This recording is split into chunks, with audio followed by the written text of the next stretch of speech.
សម្បូរជាកំឡោះចាស់អាយុ30ឆ្នាំគត់បានបញ្ចប់ការសិក្សាបរិញ្ញាផ្នែកខាងគ្រូបង្រៀនពីសាកលវិទ្យាល័យភ្នំពេញឆ្នាំ1961ក្រោយពីបានបញ្ចប់ការសិក្សាក្រសួងបានចេញឈ្មោះឲ្យទៅបង្រៀនក្នុងស្រុកមួយនៃខេត្តបាត់ដំបងដែលតាមពិតនោះគេមានស្រុកកំណើតនៃខេត្តកំពង់ធំគេទៅធ្វើគ្រូបង្រៀននៅខេត្តបាត់ដំបងទាំងគ្មានស្គាល់នរណាម្នាក់សោះគេបានទៅជួលផ្ទះមួយសម្រាប់ការស្នាក់នៅផ្ទះមួយខ្នងនេះស្ងាត់ល្អណាស់ជាផ្ទះរបស់ប្រធានភូមិម្នាក់ដែលគាត់ធ្វើទុកសម្រាប់ចែកឲ្យកូនស្រីក្រោយពេលដែលរៀបការជាមួយនឹងបុរសអ្នកជំនួយម្នាក់ប៉ុន្តែត្រូវខកបំណងទៅវិញដោយសារតែកំឡោះអ្នកជំនួយនោះទៅរៀបការជាមួយនឹងកូនក្រមុំសៀមបាត់ទៅដូច្នេះផ្ទះមួយខ្នងនេះត្រូវនៅទំនេរជារហូតមកកប់ជួននឹងសម្បូររកជួលផ្ទះនៅផងលោកប្រធានភូមិក៏យល់ព្រមជួលឲ្យក្នុងតម្លៃថោកបំផុតសម្បូរមកនៅផ្ទះថ្មីនេះជាផ្ទះតូលមួយខ្នងគត់ដែលនៅកណ្ដាលចំការជែកមើលរយៈដំបូងផ្ទះនេះមិនមានបង្ហាញហេតុការអីខុសប្លែកឡើយឯនិយាយបានថាសម្បូររួមនៅយ៉ាងមានសេចក្តីសុខគ្រប់ប្រការថ្ងៃមួយក្រោយពីងូតទឹកញ៉ាំបាយរួចរាល់អស់ហើយម៉ោងប្រហែលជា7 យប់សម្បូរចេញមកអង្គុយយកខ្យល់អាកាសនៅលើរានហាលពីមុខផ្ទះដែលបង្ហើរអារម្មណ៍អណ្ដែតអណ្ដួងស្ងាត់ៗម្នាក់ឯងនោះក្រសែភ្នែករបស់គេក៏ងាកទៅឃើញវត្ថុមួយយ៉ាងដែលចៃដន្យយប់នោះមានខែភ្លឺស្រទន់អាចល្មមនឹងមើលឃើញវត្ថុជុំវិញខ្លួនបានច្បាស់សម្បូរមានអាការៈភ្ញាក់បន្តិចបន្តួចព្រោះក្រសែភ្នែកមិនបានកុហកខ្លួនឯងឡើយពេលនេះស្ត្រីម្នាក់កំពុងតែដើរសម្ដៅរកគេមានការឆ្ងល់ណាស់ថាថ្មើរនេះហើយមានស្ត្រីហ៊ានដើរម្នាក់ឯងទៀតទីបំផុតស្ត្រីនោះក៏ដើរមកជិតដល់គេ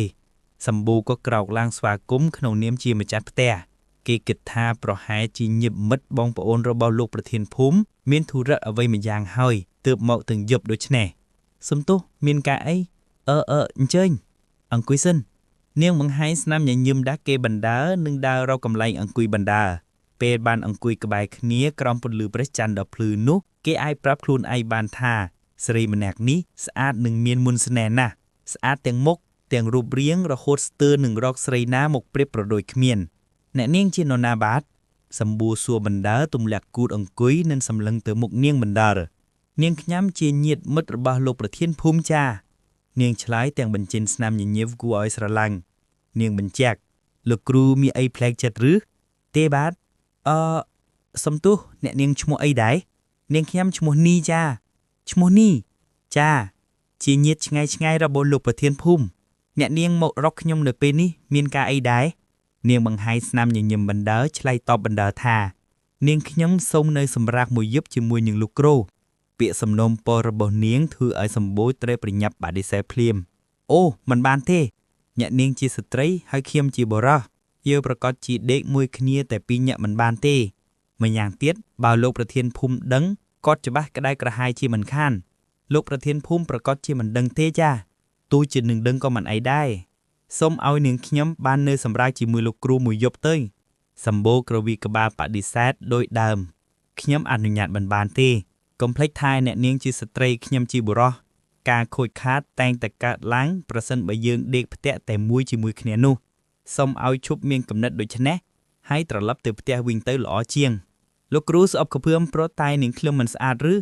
ទេមិនមែនអញ្ចឹងទេតែជារឿងខូចខាតបាត់បង់ដែលយើងត្រូវទទួលទាំងពីរនាក់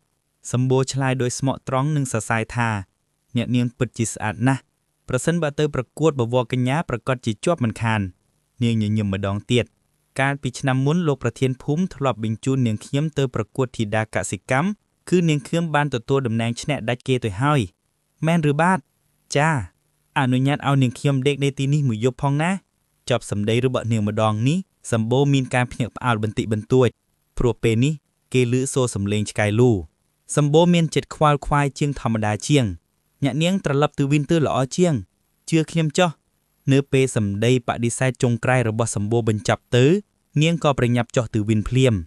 នាងខ្ញុំសូមសរសើរលោកគ្រូថាជាបរិសុទ្ធចិត្តរឹងបំបត្តិណែចុះបើមិនពេញចិត្តឲ្យនាងខ្ញុំដេកជាមួយនាងខ្ញុំសូមលាសិនហើយនិយាយចប់នាងក៏ជឿនជើងដៃចេញបាត់ទៅក្នុងចំណោមដើមចេកដ៏ក្រាស់ខ្មឹកព្រឹកស្អែកឡើងសម្បូរប្រញាប់ទៅជួបលោកប្រធានភូមិដែលជាម្ចាស់ផ្ទះហើយក៏សួរថា